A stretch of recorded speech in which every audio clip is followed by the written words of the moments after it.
Everyone, welcome back to our channel. Today, let us journey together on how to create animal portrait with openart. So, let us begin. To get started, open your web browser and visit openart.ai. If you already have an account, simply log in to access your personalized dashboard. Now, click on Create from Scratch. On the left side of the screen, you will find a prompt field where your animal portrait ideas come to life. For example, imagine creating an animal portrait that showcases the cunning and intelligence of a wise owl, with intricate feather patterns and piercing eyes. You can even add a unique twist using a negative prompt. Once your prompt is set, just click Create. Now, behold the magic of openart in action. And lo and behold, your animal portrait masterpiece is complete.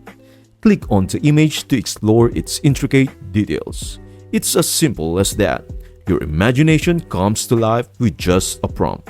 I hope this video helps you out. Thank you for watching and see you in the next video.